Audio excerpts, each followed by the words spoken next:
Light ang kayo.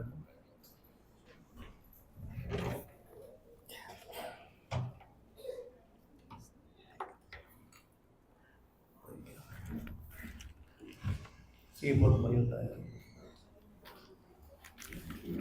Basahin natin ang ating text. Muli, 6:16, Ephesians, kasama ng lahat ng mga ito. Paglayin ninyo ang kalasat ng pananampalataya. Sa pamagitan dito ay inyong masusupo ang mga nag-aapoy na palaso ng masama. Manalangin po tayo. Panginoon, isang naman pagkakataon sa amin upang makapag-aral ng iyong salita. Lalong-lalo sa panahong ito na ang daming kalokohan, ang daming pandaraya. Napakahalaga po na marinig namin ang inyong salita. Kayo ang nakapangyayari Diyos.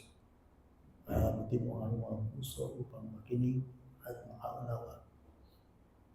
Bawat isa sa amin dito talagang kailangan namin ang inyong salita.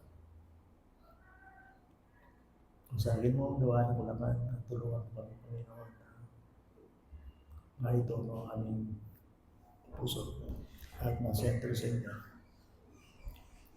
Bigisin mo kami ng inyong pamamahala sa pasimulan sa matapos ang pag-aaral na ito. Naway maghatid sa amin ng kabusugan. Inyong salita. Panginoon, sa namin sa umayo nito na una makita ka namin sa iyong salita. Nakita rin namin ang aming mga sarili. At yan ay aming inaangkin na hindi mo ipapagkakait sa amin dahil kalooban mo na kami ay patuloy na makakilala sa inyo. Itinuturing mo namin hindi sayang ang oras na ito na dinilang kami sa lugar na ito. Dahil sa inyong pangalan kami nagkakatipon. Sa inyong pangalan kami natututo. Maraming mong salamat. Gawin mong sentro si Kristo sa aming pag-aaral. Sa pangalan ng inyong anak na si Jesus. Amen.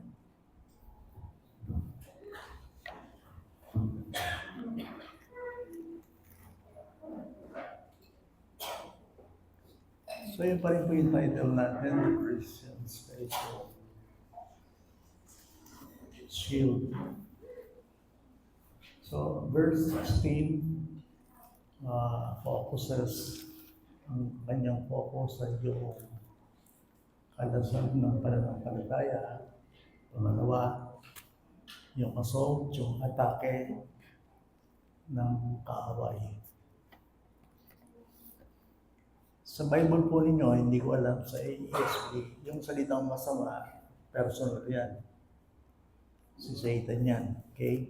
Hindi lang yan abstract. Hindi yan lang mga philosophy. Hindi, yung salitang masama, personal yan. Yung devil yan, the wicked one, the evil one, yan nakasulat dito sa ating Bible. Gagamit siya po kay ni Paul larawan. At sinabi kaya po kay napakahalaga po sa isang Roman soldier ang shield. Basta sundalo ng mga Romano, hindi pwede silang makalaban ng tagumpay kung wala silang shield, kalasag. At binigyan ko kayo ng konting ang tawag dito, kaalaman tungkol sa shield, kalasag. Dalawa yung ginagamit nila, pero ang tinutukoy dito sa ating teksto, yung malaking kalasag, the larger shield, na ayon sa aking pagsusuri, pag-aaral, ito raw ay may taas na 4.5 feet. And by 2.5 feet with Nakahig yun ang takpan yung buong kalawaran ng tao. Okay? So, oblong niya po kanini at inyong kakilog. So, nakakapag-cover kapag ang isang sundalo sa kanilang labanan, bawat isang sundalo ay meron silang shield. So, imagine niya po, ang pakay dito ay upang takpan ang kanyang buong katawan sa atake ng kaaway. Ito raw po ay yari sa solid na kahoy tapos nakabalit ng balat. Sometimes metal. Okay? Now, ano yung salitang palaso rito?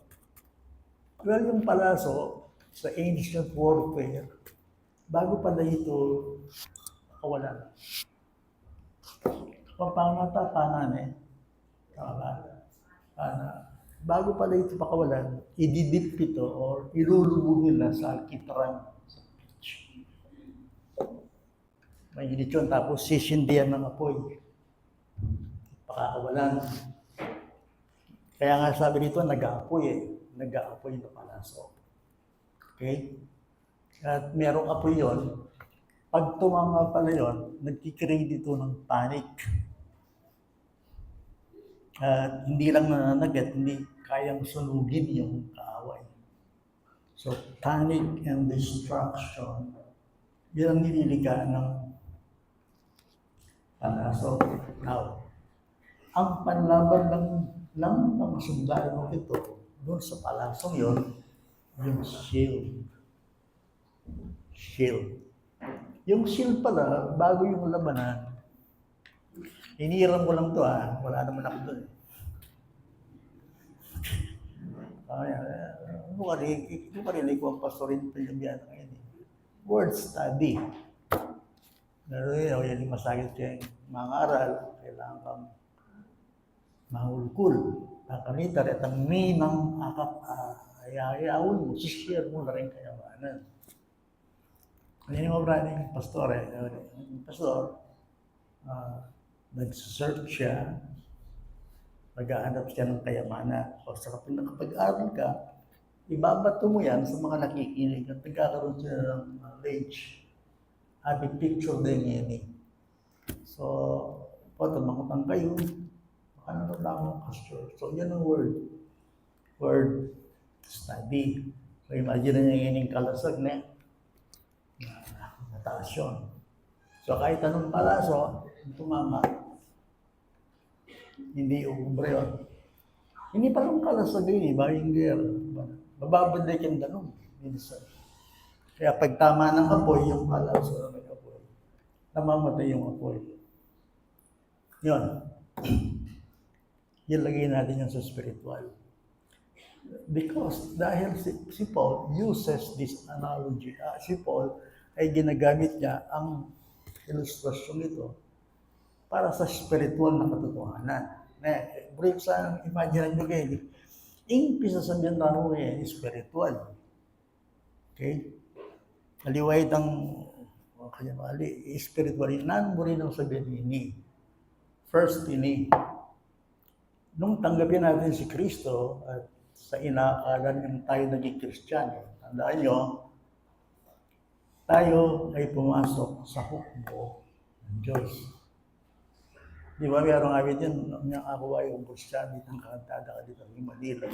God's got an army marching through the land.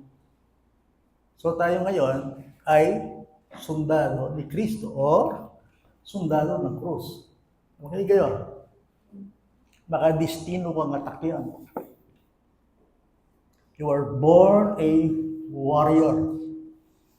Kapag ikaw ay Kristiyano ka, inangkin mo, biblically speaking, ikaw ay isang mandirigma. Now, ayaw mo yan, dahil hindi ka Christian. Ikaw ay ipinanganak panapanahin ng kaaway. That's why you can Bible. Pag ang isang lingkod ng Diyos, godly, holy, spiritual, serious, natutunan dyan, bro. Kung sakali kayo ay experiencing spiritual battle, magsusuri-suri kayo, baka kaya kayo. Okay? Eh, hindi pwedeng hindi. We are destined for that. We are destined for that. Pag sinabi mong Kristiyano ka, watch out. Dahil kapag pinag-aralan namin ang ekonomiya, at bakit ang tini ng Diablo, na mo rin milapit ka ng Diyos.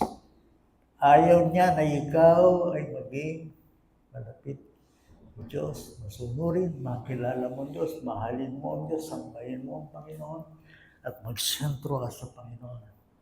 Harangyatin eh. Okay? Now, ano yung tanging panangga? Binggit na ikatamang Paul. Ano yun? The shield of faith, right? Kakuin eh.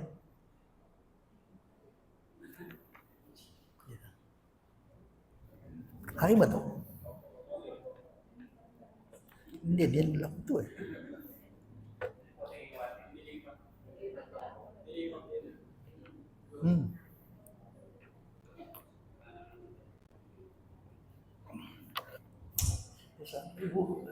Kaya sa kalsugitin, alang inaawin niya kasi para akong dragon doon eh. Nagpalabas na ako ng apoy. So,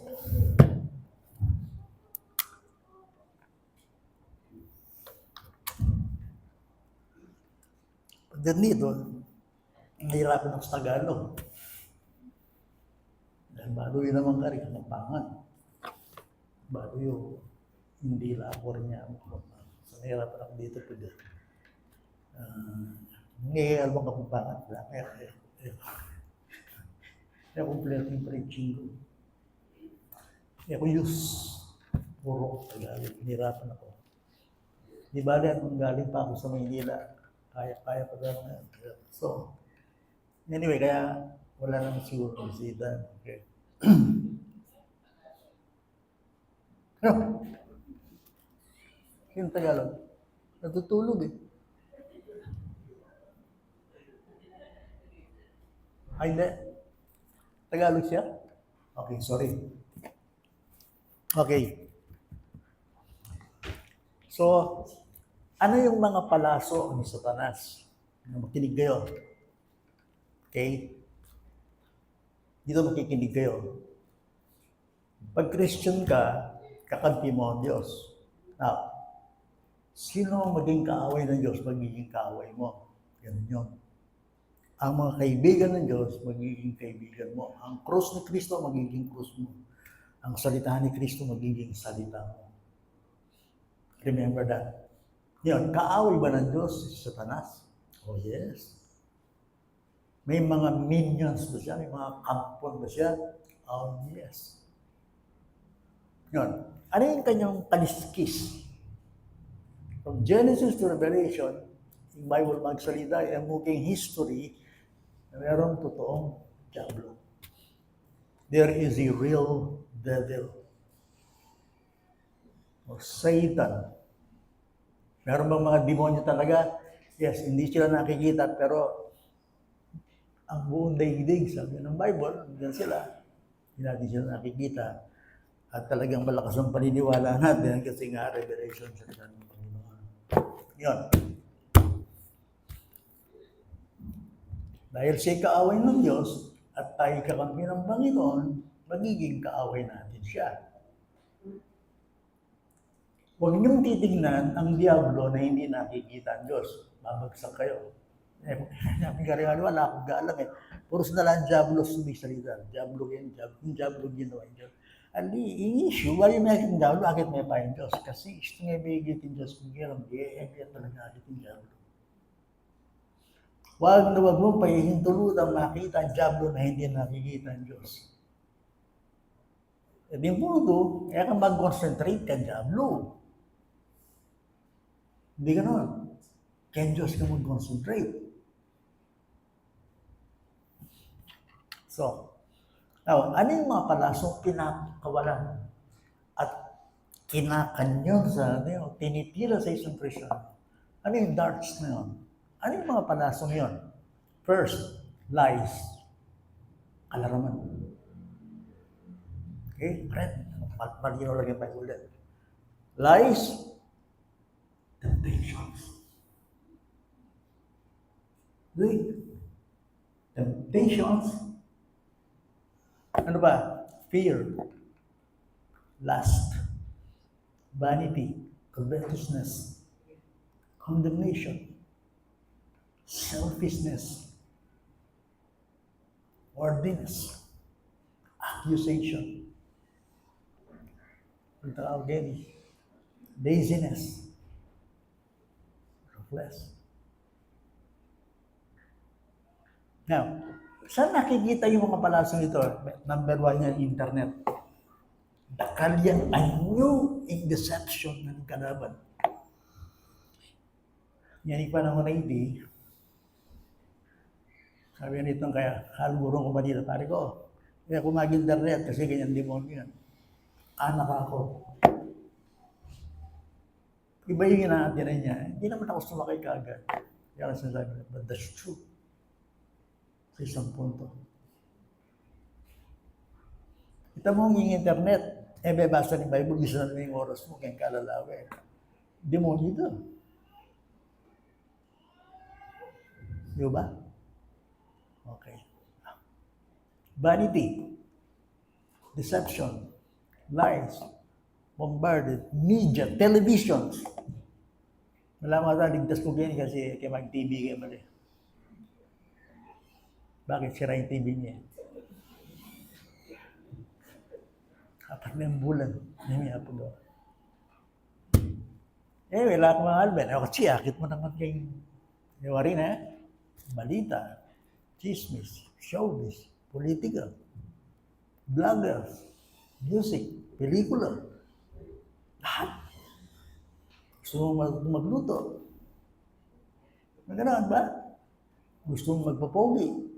Papatamos ka ng ilong. Mga gano'n. So, sinasabi ko lang sa inyo, mga bagay ito. Ang daming anyo ng deception. Lalong-lalo na kayong panahon ito. Kasi kaya talaga yung tendency, ayaw ng Diablo na mapalapit ka sa Diyos. Ayaw niya na sumunod ka sa Panginoon. Nakita natin ang kanyang kaliskis, Old Testament, sigpang ngay yabang. Na-deceive niya, di ba? Siguro mo, mas natingit ang buka. Yakit ka. Kinain. Tapos, ang sumunod yung anak mismo ng Diyos, tinukso na naman. Ang galing niya dyan, kasi temptations nga yung temptations. Naintindihan niyo ako kasi lahat tayo nakapaikot ng tukso. Samot-saring tukso, araw at gabi sa buhay. And that we are not fighting against flesh and blood. 1 John 5:19. Sabi niya, we are of God and the whole world lies under the power of the evil one. Ingnan niyo muna ng Diablo, sikat ng 1 John 2:16. Ano yun? The lust of the flesh, the lust of the eyes, and the pride of life. Hindi po, pisasabihin mo, amo ka sa akin yung maging spiritual yan yung panahon na ito. Kaya pastor ko. Am I right? Oh, yes. Kaya tama na akin spiritual na congregation. Puro silang irregular, mitatawli, ang atamaran, busy, prayerless, alang masang box. Sesa na kayo, hindi nga kakit ko nangyayarap na. Amo pangababong kin Bible din bala kaya doon. Sometimes na tuturo, lelot ka rin. Sometimes 50 years laging kapilya, alam mo masyadong balo sa diyan about the things of God. Bakit ganito? Umaani lang tayo. Ito yung panahon natin. Actually, daw kayong tuto.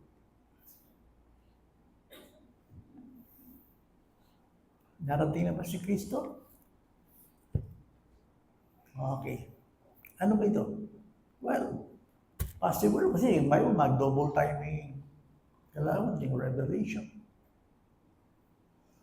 So makikita natin ang kanyang gawa. Ngayon, Meron pa ba tayong hope? Meron pa ba tayong pag-asa? Kasi ako, nung ako nyo, bakit nga kilala yung Ginoo? Sa akin, kapagal ka niya ako sa sarili. Gusto ko pa talagang magkaroon ng kauhawan. At gusto ko talagang magkaroon ng paniniwala sa realidad tungkol sa Panginoon. Now, ano yung panangga sa mga palasong ito? The shield of faith, walang iba. Ang pwede lang panangga, alasag sa dyablo, ano yun? Faith. Shield of faith. Aliwa ito, mag-preach ka, magkanta ka, aktibo ka, choke. Aliwa mo ito, hindi lang yun. Target na ng dyablo kaya kayo is your faith. Okay. Di ba? Tingnan natin yung Lucas. Naalala ko.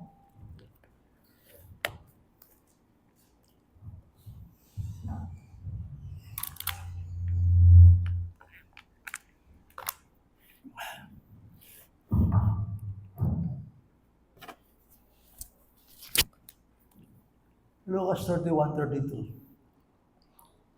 Lucas 22:31, 32.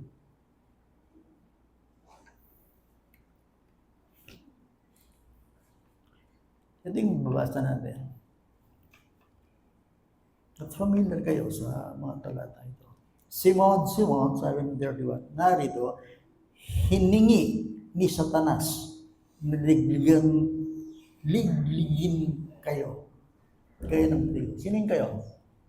All the disciples. Now, hindi lang sila, including you and me. Nung Christian kayo. Liligligin kayo. Okay. Ini po kayo opinion eh. Magbasang kayo po yung Word of God kayo. So, liligligin kayo. Okay? Tapos sabi niya rito sa 32, subalit ako ay nandalangin para sa iyo. Individual na ito. Ninitang iyo. Si Pedro ito. Nanay Pedro. May mapali kayong ni Pedro? Very serious siya, hindi ba? Napaka-bold niya. Pero sabihan kaya kayo, bali yung po yung mapali sometimes, alam patunayan niya. Hindi posibleng mapali ka, pero kaya ka magdepende kay Diyos, kaya pumurin sa sarili mo. Possibilita. Yes, paano ni Pedro? Di ba? Okay naman. Masibag lang yung activities, pero alalang pa nga yan. Kasi kulang naman devotion kay Diyos. Tama niya, naya ka yung Ginoo. Seek God. Si Pedro, very serious si Pedro. Totoo yan, very bold. Mag-front, para kang Ginoo. Pero hindi kilala yung sarili na. That's why, pinagpipray kita na hindi bumagsak ang iyong faith. Ngayon, ikutan ko, di bagsakin kayong faith? Hindi yun. Dininay ni Christ. Yes. Pero inawarin kayong faith. Kung ito, dininay ni Christ. Gusto ito. Pero inawarin kayong faith. Bago yung sumulsan inawarin kayong faith, magbalik yung dininay. That's why faith, pag meron kang faith, it is the gift of God. Naintindihan niyo na? This is the gift of God. Nanong pag-pray ng Christ kayo is your faith. So, bigwalig yan? Yes. Although, di ninanay na yun. Nakikinig ba kayo? Yes. How? Bakit ganon? Yun lang ang pananggalang mo sa demonyo.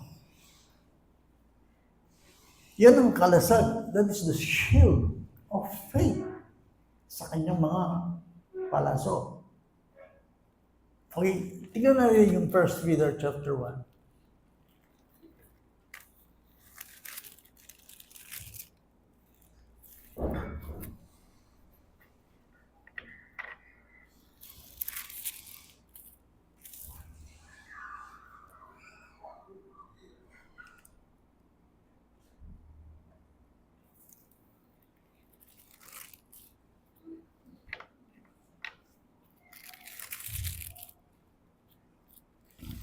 Mas maganda po, kasi sige eh, mas maganda. Sige.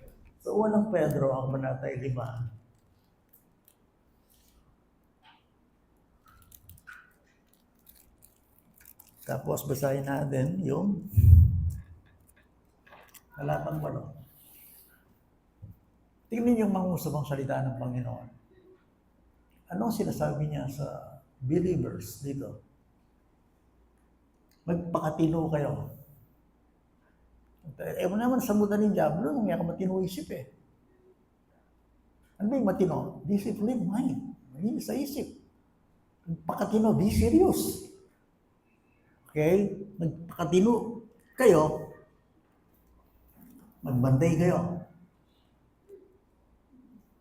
Ang Diablo na inyong kaaway ay tulad ng leong gumagala at umuungad na humahanap ng kanyang malalaman. To be sure, ang Diablo ay nakalupay Diyos, ay omnipotent, ay omniscient. Posible ka together, posible nga layo. Ay nakalupay ang Ginoo. Kahit saan nasa Panginoon. Eh bakit ang gawa ng Diablo, laganap sa mundo? Ang dami niyang minions eh. Organisado siya. Eh yan, totoo talaga siya. So magpakatino kayo, pagdating ng night, siya'y labanan ninyo, makarano. Di po, bali yun yung usually po, yung bayo ko yung kasapanda. In Jesus' name, I cast you out. In Jesus' name, I cast you out. Devil, stay there. Parang nga, di ba? What to ibig sabihin mo kaya kayo? So, nag-seminar Manila, kaya prosperity preaching, prosperity pastor, amo karakalakalo ko na style of the prosperity. Ito, ditang health and wealth gospel. Putusan na ka Diablo, yung mama ko, giyanar. Hindi ka naman nalang balog yung nasunod, at pakipusan mo. So, sabi ko mo, yan yung Bible, yan dito. Labanan niyo siya, anak yan eh. Maging matatag kayo sa inyong pananampalataya. So, ano yung panlaban sa mga palaso ng kaaway? Sa kanyang temptations, sa kanyang lies, disappointments, fear, guilt, lahat ng ito. Ngayon, ito. Okay. Paano siya lalabanan? Well, agpang kaya nga kaya katamong salita, ningin o sabihan na kaya stand firm in your faith. Eh, manawan laban, personal. Susuntukan kayo. Okay? Panggigigilan mo siya, sabi ko sa kanya. Oh, hindi gano'n eh. Ang tayo rito is stand firm in your faith. Ano ito? The shield of faith. Anong faith ito? Folks, ladies and gentlemen, basta ng PG, this is saving faith. Kaya naman magsalitang ginuginukin yung ali-aliwa ito. That's not the issue. Ang sinasabi natin dito, this is saving faith. The shield of faith. Now,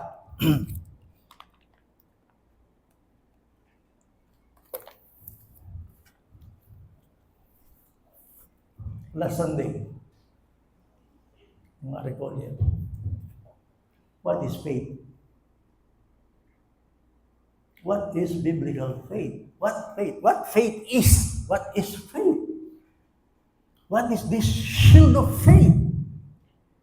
What is this faith? Simple po. Ang salita po ay simple as this. Ano yun? It is believing God. Or trusting in God.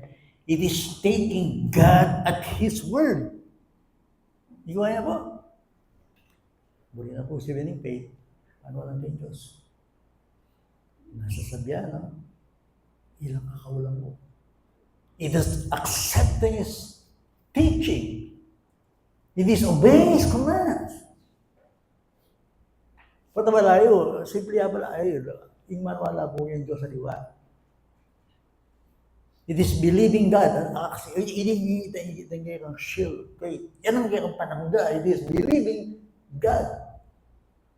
Believing God. It is believing. Trusting. Confidence in His promises. Reliance on His attributes and His power. Nakagit ka? Anwalan mo yan, yung Diyos. Nandun pinapakanta kayo ng kantang Thou art worthy.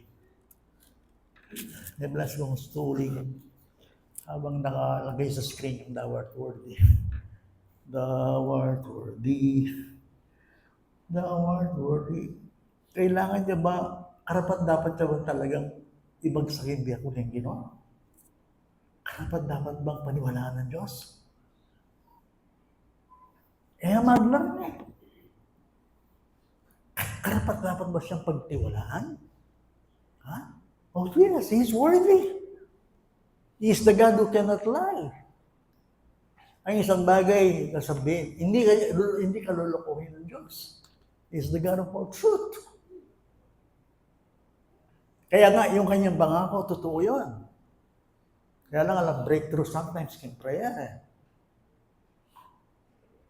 So, anyaya ka mapanalangin kasi yan, nakamanwalaan. Hindi tayo yan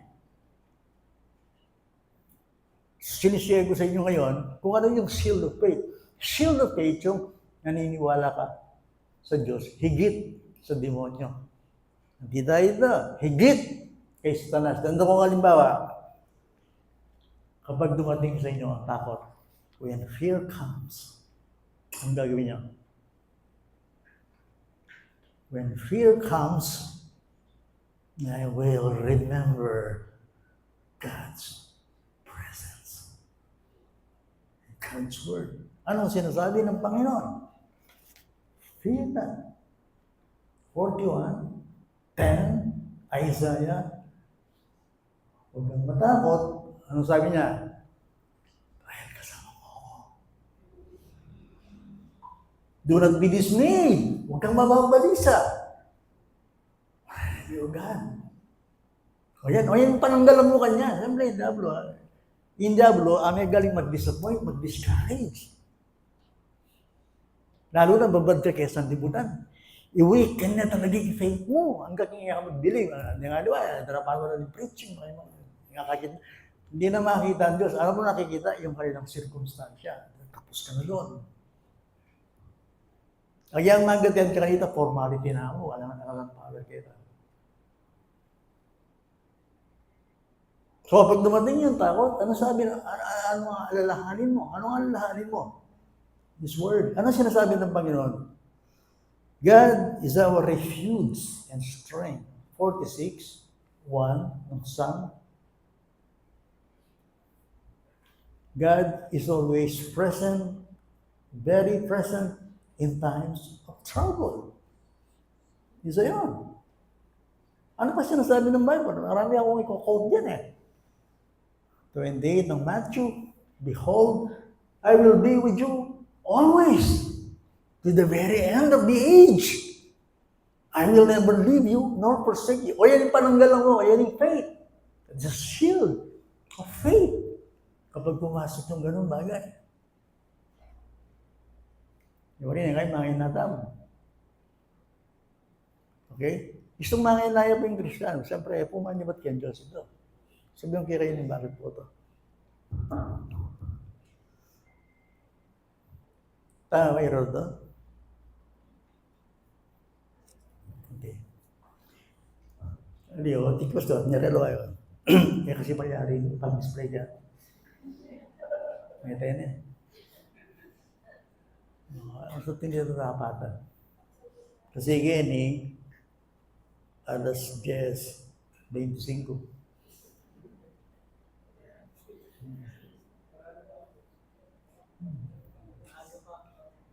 Nata-extend siya. Bigay lang yan, alam niya naman, puro bigay sa akin. Pero fossil yan. Fossil na ba tayo? O susunod yan, pag-displayan mo po. So, nung ating mangutang ka na ako, turod na kayo ka rin. Kapag pumasok yung guilt, bala mo ito yung mo ka rin niya diha sa Diablo. May galing man yung accusation. Ano yung accusation? Kaya ka pa sa'yo. Makasalanan to. Okay? Guilty ka.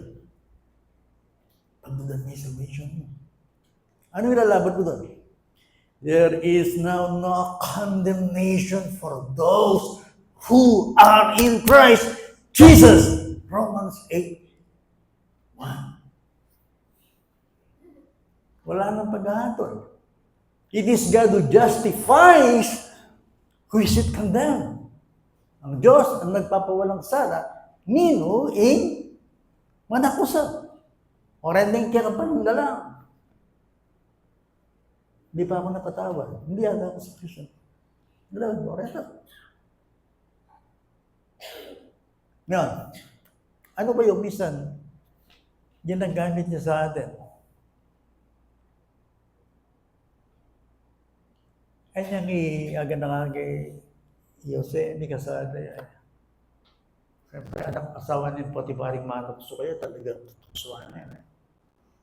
Siguro, masanding niya lalaki, tsaka anak ni Jose. Hindi niya tinitigilan. Pero mo silang dalawa sa loob ng silid. Temptation na yan. Kayang-kayang patulan yun. At kayang-kayang mag-excuse ni Jose. Pero ano kanyang pinanggalang? Anong pananggalang niya?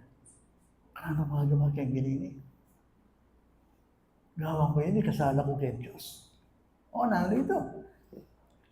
Imbes na pagbigyan nila man, sinunod siya kayong ginoo. Pwede kayong shield. Nagkasala? Hindi. Yes, nakulong. So what kung nakulong ka? Kung kasama mo naman ang what? Kasi inunis yung game based na kaya kami kasala. Kahit ano nangyayari sa iyong sitwasyon sa buhay, ang sabi ng Panginoon, I will be with you. Lumakad man ako sa libi, sa lalim ng kamatayan, wala akong patatapusin sapagkat kasama kita. Mangay na ka. Sabi mo, when I am weak, I'm strong. And I can do all things through Christ who strengthens me. Waiting faith. Atinggan ko. Pag nandun ka, pag tinatamad ka, ano sa sinasabi sa atin, Bible? Huwag mong bibigyan ng daan ng laman. Sabi ng Romans. Yan ang ibig sabihin, palaso yan. Tatamaan ka yan, marami. Kaya kubalo yan kayo, dinagaliwa kayo, apong-apo nila. Kung alam mo lamang, pinagdadaanan ko siguro, iba't ibang kwento sa atin. Sabihin ko sa inyo, pare-pareho tayo, lahat tayo mayroong kinahawag sa buhay na. Idinadaan tayo ng Panginoon, minsan din natin maintindihan. Pero yun, whenever I am afraid, I will trust in you.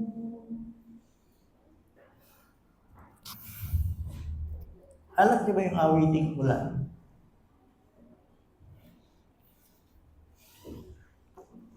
Ang puso ko'y panatag sa buhos ng ulan. Hindi nababagabag dahil ika'y nandiyan. Sa init ng pag-ibig mo ako manahan hanggang matapos ang ulan. Ano nagyagan Diyos? Diyos dala ng sitwasyon. Pagsubok at pagluha, yan eh. Katulad ng bagyo, hindi nababahala, ika'y kapiling ko. Payong kitang nasusukuban magpakailanman hanggang matapos ang ulan. Kompleto lang yan. Hanapin mo yun.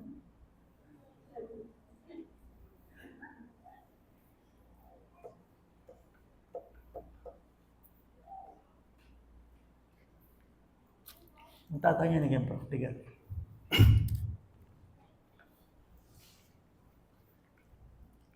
Paano po lalakas ang aking faith?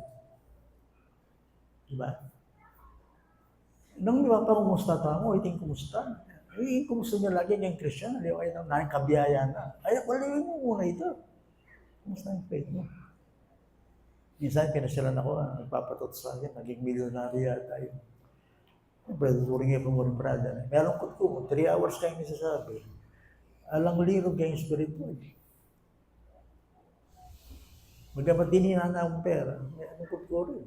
Pero kumuha ko daw. Binigay.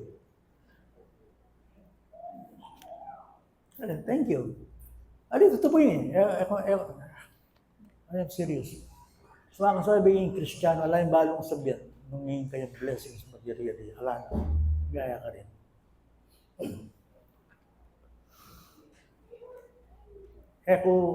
Palang ako solve yung sasabihan mo.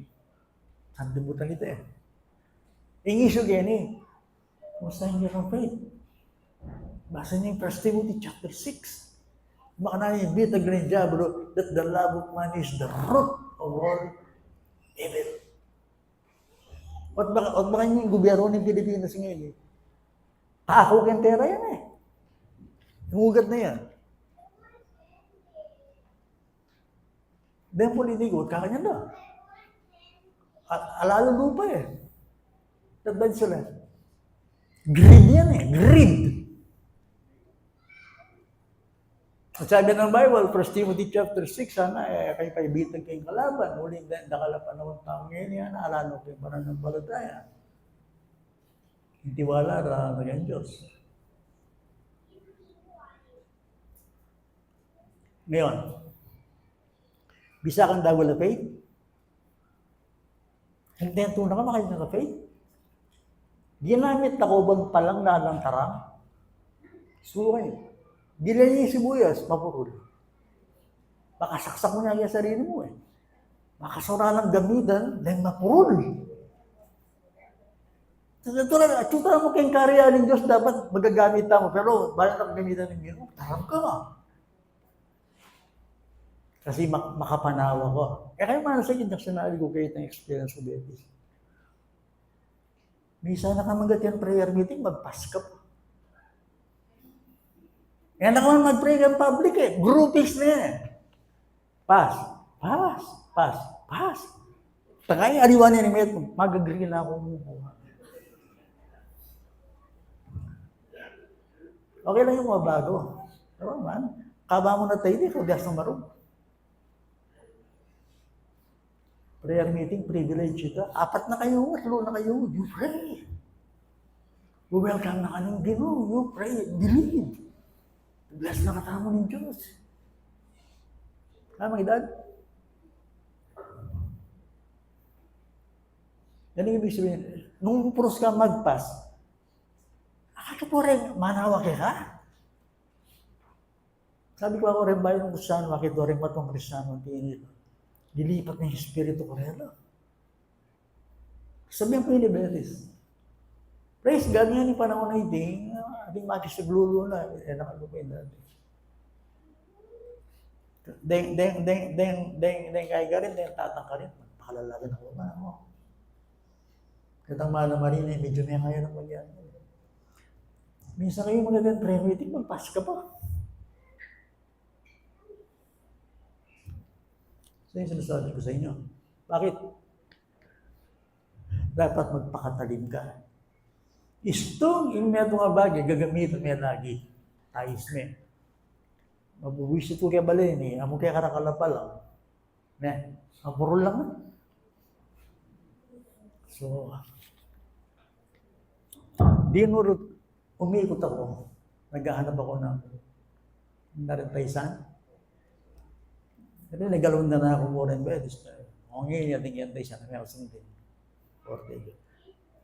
Kagamit ng Sister Nerissa, tais na akong tais ganyan. Nagkay ko. Mangili ko nang kaya tais ka eh. No, I mean, bakit? Ang gusto mong gamitan, may tatais na eh. Hindi ka kaswelo mo, sigurado may kakaswelo eh. Ang nagluto eh. Siyempre, kayong karyanan ng Ginoo, instrumento tayo.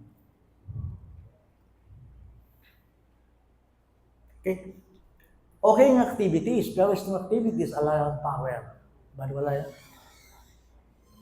Ngayon, pumunta tayo sa practical. Shield of faith eh. Shield of faith. Paano ako magkakaroon ng kalasan ng pananampalataya? Parang latanan. You mean, makanangay ang faith ko Maging solid yan. Share kayo yung experience mo na eh. Okay. Doc. Ano yun? Read your Bible day and meditate. Understand. Spend time. Get along with God. Ano din malemi? Kaya po papagawa niya termen, issue ka ako din ko prayer. Kaya tayong tori. Ating tayong lakon ng asawa, lakon mo rin anak. Sabi ko ng Diyos, read your Bible. Itanbi niya ako kaya kayo yan, Bible reading. Gawa kayo ito. Hindi picture lang yung mga. Pwede ganyan ito kasi gagamitin kayo ito. Okay? Why? Bakit ganon? Importante, mamasa at mag-meditate yung word of God. Kapag ang Bible mo, iniwan mo, sabihan ko kaya ala kang panangga. Saan ba galing yung faith? Faith comes, ang faith ay nanggagaling sa paghihiling ng salita. Yung sermon na ini, second knowledge ni. Naramdaman niyo ko, second knowledge ni. Iba pa yung ikaw ay kumakain, kayong dalawa ng Panginoon bilang yung pastol, bubusugin ka niya, meditator. Discipline yourself. Ay, sabihan ko kaya kataron ko. Quote, understand. Nuwagiyo mo pa. Read good books. Kasi yung Bible lang babasa mo, maging utak kalburo ka eh. Di ba, pastor ka? Pwede. Matuto ka sa mga iba. Isa yung mabiyasa ko ka rin haliwa. Ikilusan na naman yung Holy Spirit. If you can. Yan ang una. Yan ang practical. Kasi nga, ang faith nanggagaling sa Diyos. May depende ka kay Diyos. Magkasagad ko po. Pabaran mo yung pasimula. Ganon talaga. Be regular. Ime ito nga bagay, nung burimeng may ka-power, ibabad mo. Ano yung pangalawa? Be much in prayer. Pray consistently. Pray regularly. Pray faithfully. Pray. You pray. Seek God in secret. You pray. Mabiyasa kayong magsalita king Ginoo. You pray. Kneel and seek God and worship Him. You pray. Talk to God. Talk to Him. Hanggat mo gagawan din, miras ta nga 10,000 man makini, eta mag-grow. Sabagat yung presence na ng Diyos yung importante. Sabihan ko yung sikreto. So meditation and prayer. Or yung practical. Ano ka rin management faith? Yung word. Prayer. Be much in prayer. Kapag natuto ka niyan, wow. Hallelujah. Ano yan busy ka rin. Even pastors. Yung nangayisip na for activities. Prayer pa mo. Prayer is the work. Prayer is hard work. Ingobra kayong church activities. Mo muna ito. Prayer is the work. It is the work. Bisa ako maglingkod, bisa ako obra. Yung prayer yung obra. No wonder. May sabataan yung kalaban. Ano yung pangatlo? Hindi, basta niya. Nakipag-fellowship kayo, basta-basta, karen godly. Pag nakisalumuha kayo, nag-fellowship kayo, nagkaroon kayo ng activity, then pakibahin nyo, rare kang godly. Yan ang serious kang Diyos. Nakatulong kayo. Ariwara ng kengkoy.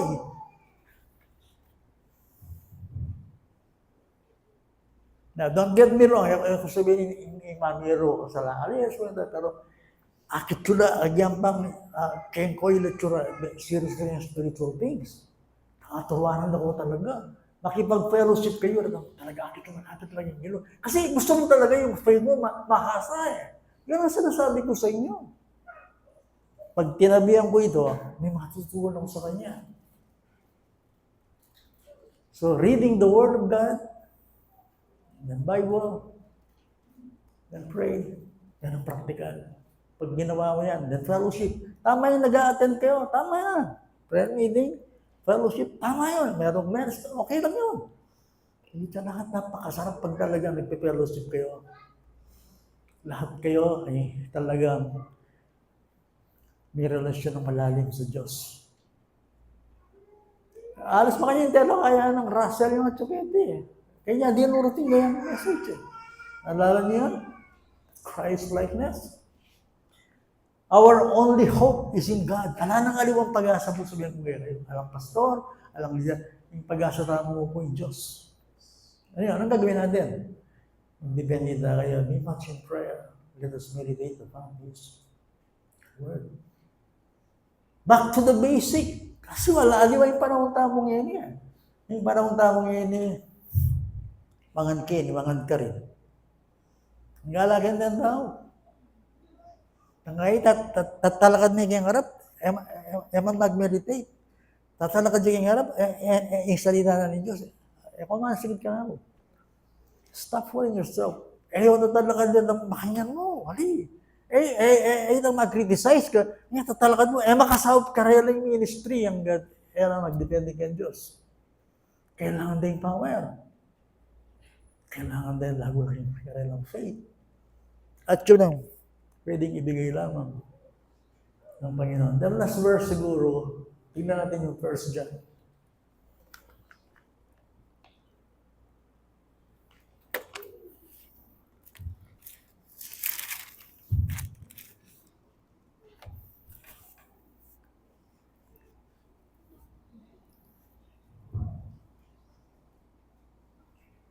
First John chapter 5, 4 and 5.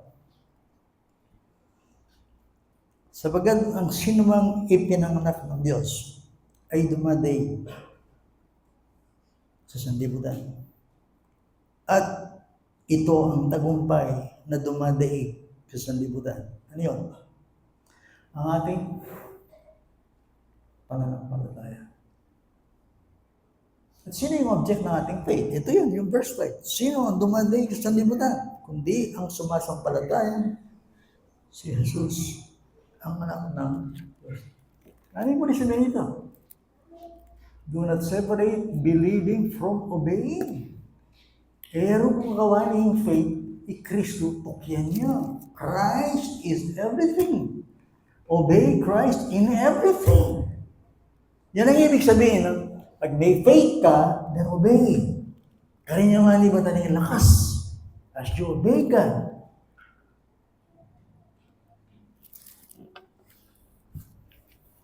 Kailangan tayo Kristo, imanong ka natin. Opo. That's why I'm Christ. I am the true vine. Abide in me. Let's pray.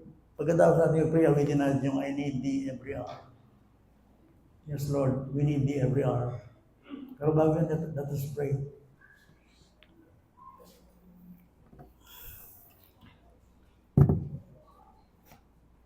Panginoon, maraming pong salamat sa inyo.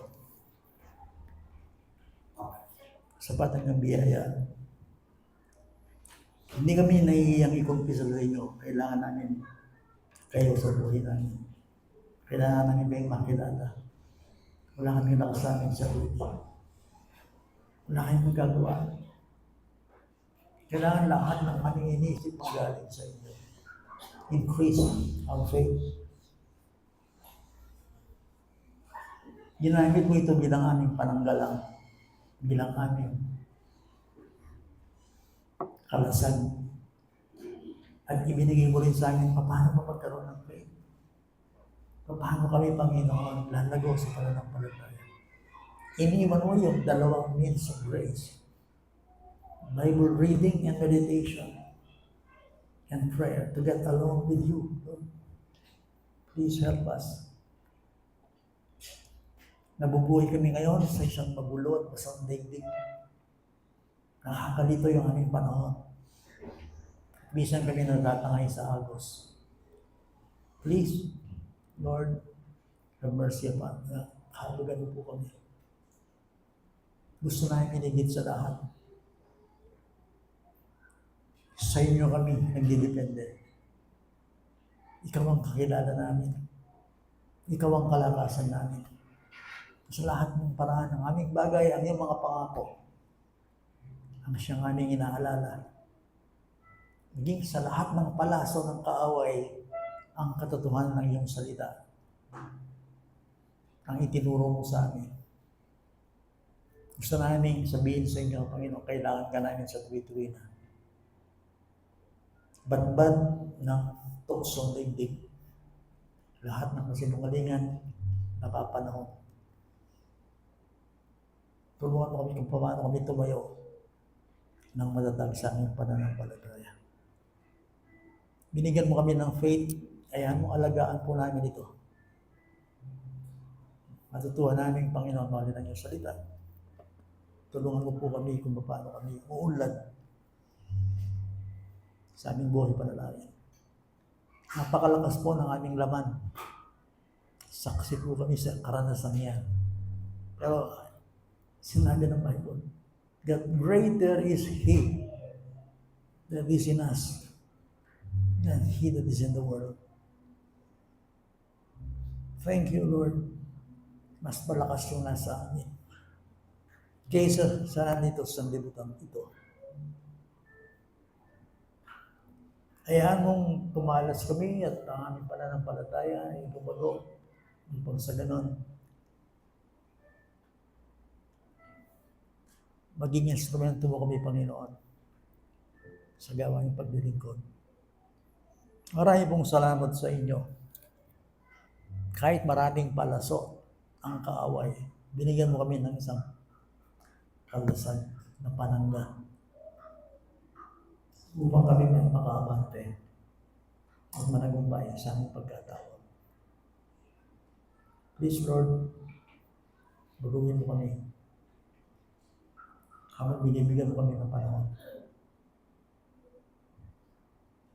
Let the transforming power of the Holy Spirit be upon us. Change us and purify us. Nananalig kami sa iyong kalakasan, hindi sa aming sarili. At yan ay binasa namin sa huling pagbasa namin. Ang nagtatagumpay ay yung mga niniwala. Si Jesus ay anak ng Diyos. At ito yung kanilang pananampalataya. Lalabas kami sa aming sarili at titingin kami kay Jesus na siyang nangunguna at huli ng aming pananampalataya. Thank you, Lord. This we pray in Jesus' name. Sige, ulitin natin. I need, diba?